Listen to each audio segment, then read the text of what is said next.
So as we enter into talking about the new covenant, I want to just give a quick summary of the Old Covenant context.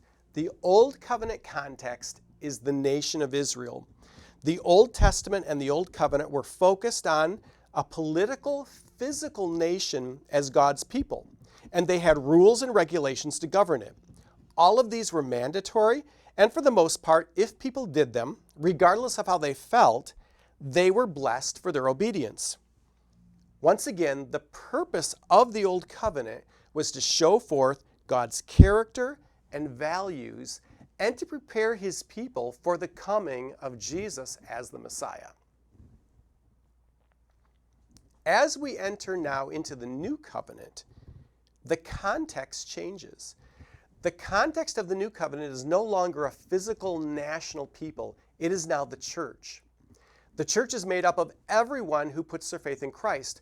And throughout the book of Acts, we see this expanding. We see the gospel going out to the Jews first. The primary recipients of the gospel on the day of Pentecost and after are Jews or Jewish proselytes who are gathered in Jerusalem. That is who the Apostle Peter preaches to and who the other apostles preach to.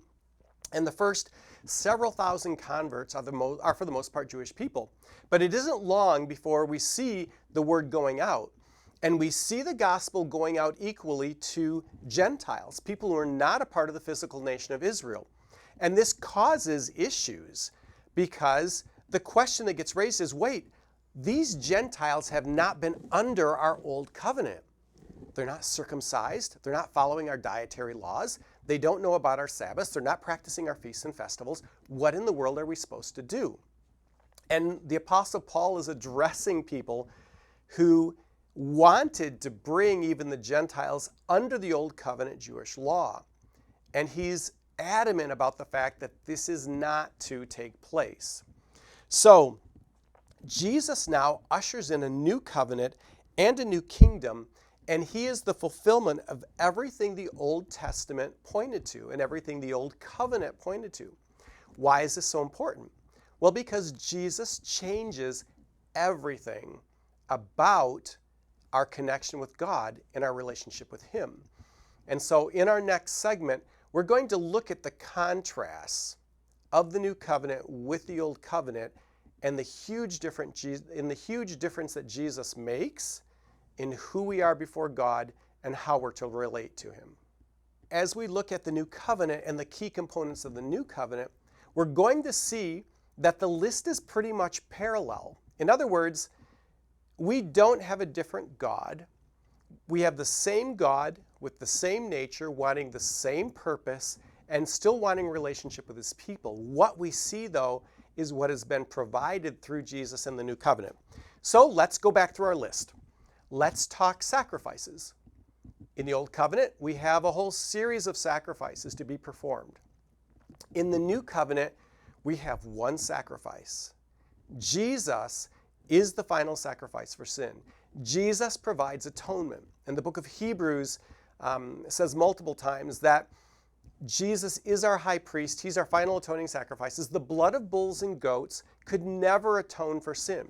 So when we come to the new covenant, we don't have the same repeated sacrifices done by priests. We have Jesus as our unique, final, forever living high priest who makes a sacrifice for sin once for all. The sacrifices are done. The sacrifice has been made for us by Jesus. Second, what about the sign of covenantal inclusion? In the Old Testament, the sign of covenantal inclusion was circumcision. In the New Covenant, we do have a sign of covenantal inclusion. It's baptism.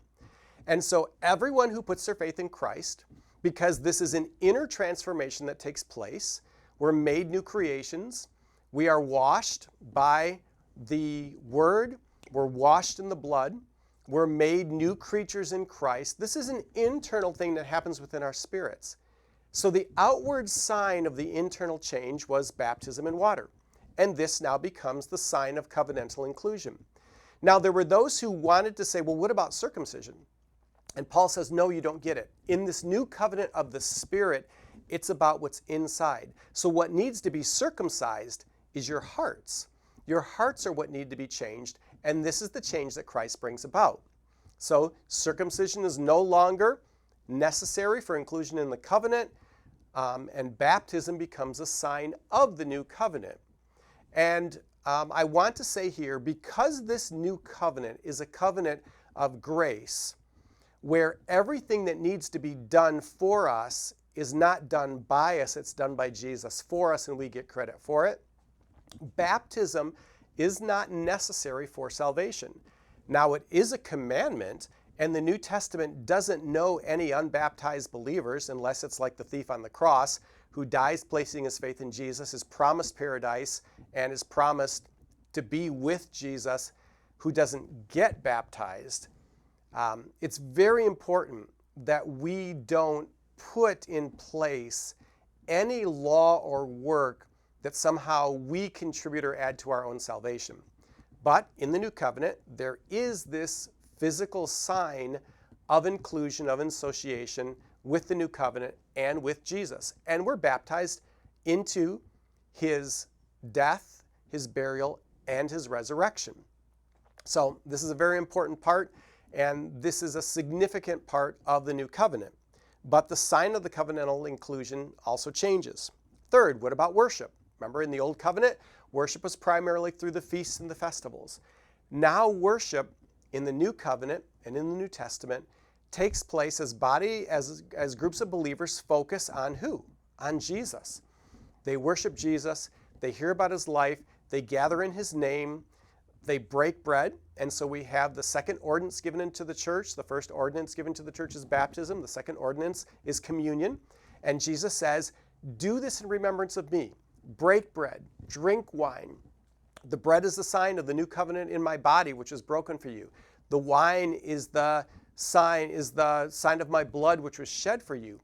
Do this as you remember me. So the whole focus within the new covenant now shifts from laws and ordinances performed by priests to the life, death, burial, resurrection of Jesus, what that does for us. And the focus of worship is also on Jesus.